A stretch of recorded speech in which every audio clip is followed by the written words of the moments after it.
Assalamualaikum warahmatullahi wabarakatuh. Hei teman-teman, perkenalkan kami mahasiswa Magister Farmasi Klinik Universitas Gadjah Mada angkatan 2020 yang terdiri dari Samsul Alam,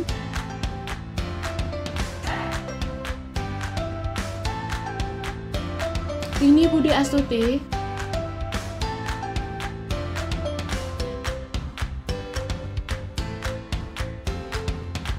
Arina Titami. Saat ini kami sedang membuat video terkait TDM. Kalian udah pada tahu kan apa itu TDM?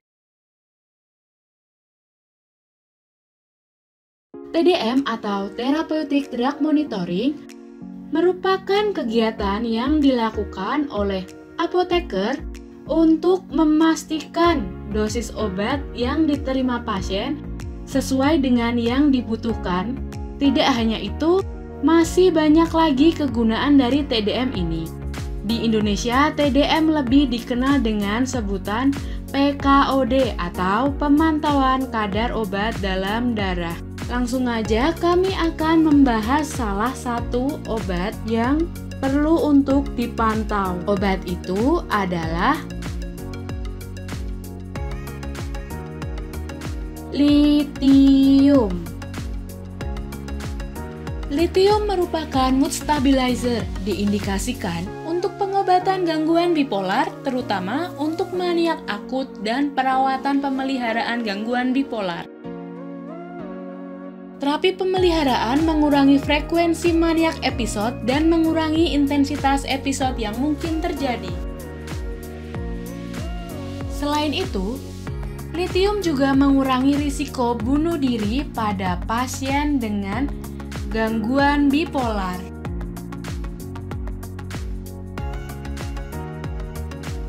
Berikut merupakan parameter kunci yang harus diperhatikan. Rentang terapeutik, bioavailabilitas, volume distribusi, metabolisme, clearance, dan waktu paruh. Bioavailabilitas. Litium dengan cepat diserap melalui saluran pencernaan dan tidak terpengaruhi oleh makanan.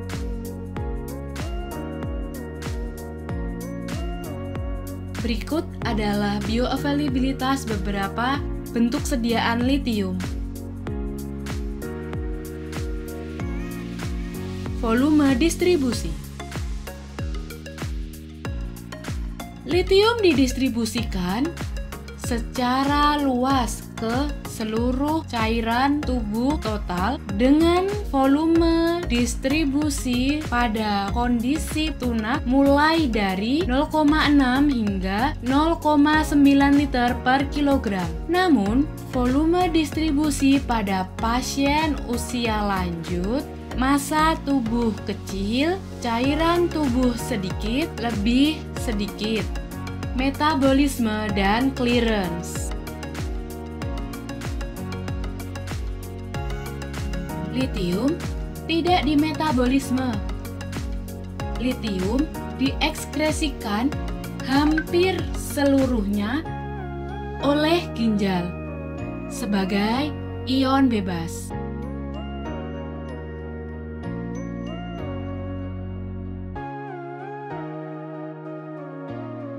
Litium tidak terikat protein dan sejumlah besar litium yang disaring diserap kembali sekitar 70-80%, terutama di tubulus proksimal. Oleh karena itu, clearance litium ginjal sekitar 20% dari clearance kreatinin atau CrCl. Waktu paruh pada pasien dewasa dengan fungsi ginjal normal adalah sekitar 24 jam dan meningkat seiring fungsi ginjal, menurun seiring bertambahnya usia. Kondisi stabil dicapai dalam 4-5 hari setelah dosis terakhir.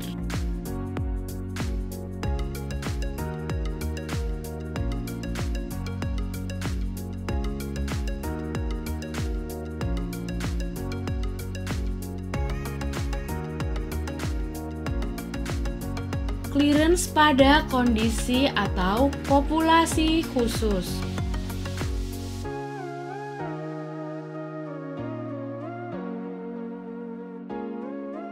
Pada siang hari, clearance litium meningkat sekitar 30%.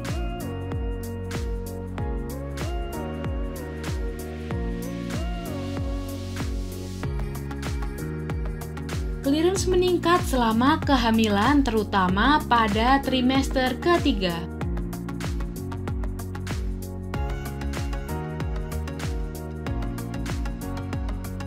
Pada pasien maniak akut, peningkatan clearance sebanyak 50%, setengah akan menjadi setengah dari normal.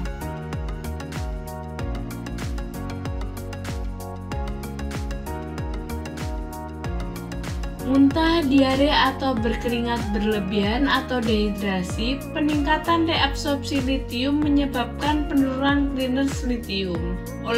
Karena itu, pasien harus disarankan untuk menjaga asupan cairan yang cukup setiap saat. Indikasi dan range terapeutik.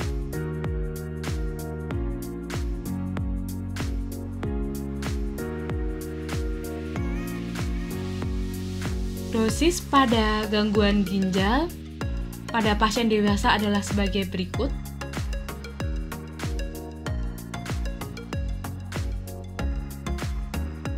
Dosis pada gangguan ginjal pada pasien pediatrik sebagai berikut.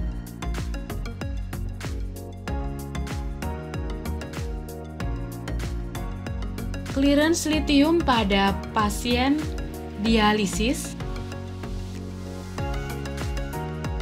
dapat dilihat berikut. Interaksi litium dapat dilihat pada tabel berikut.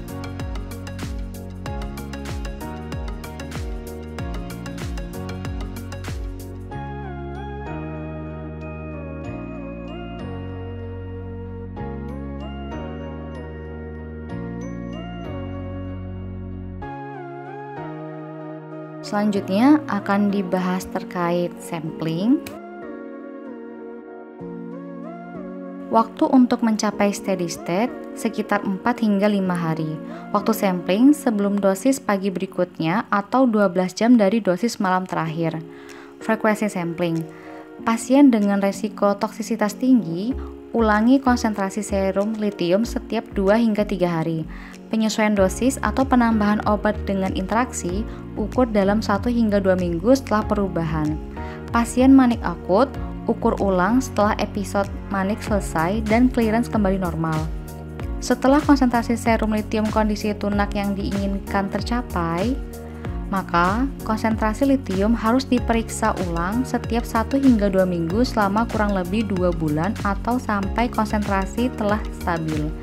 Selama terapi pemeliharaan, konsentrasi serum litium harus diulang setiap 3 hingga 6 bulan dan dapat diubah menjadi setiap 6 hingga 12 bulan untuk pasien yang suasana hatinya stabil. Untuk rute administrasi obat berupa oral bersama dengan makanan. Parameter monitoringnya adalah electrolyte serum, bun dan kreatinin serum, tes fungsi tiroid, hitung darah lengkap dengan diferensial, urinalisis, dan kalsium serum. Kemudian akan dibahas terkait efek samping obat. Efek samping yang dapat timbul berupa kelemahan otot, diabetes insipidus yang diinduksi obat, kelesuan, toksisitas ginjal, polidipsia, hipotiroidisme, kelainan EKG, poliurea, leukositosis, nokturia, sakit kepala, perubahan dermatologis, gangguan memori, berat badan bertambah, kebingungan, getaran tangan, dan gangguan motorik. Selanjutnya adalah perhitungan. Teman-teman bisa melihat dan menggunakan rumus-rumus sebagai berikut. Yang pertama adalah tentukan clearance kreatinin. hingga dosis adjustment. Selanjutnya berikut adalah contoh soal.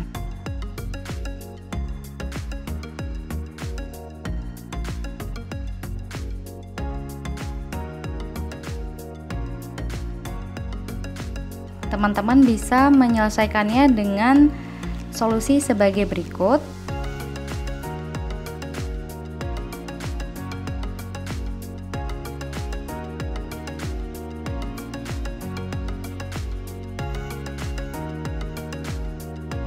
Berikut adalah rujukan video yang kami gunakan sebagai referensi.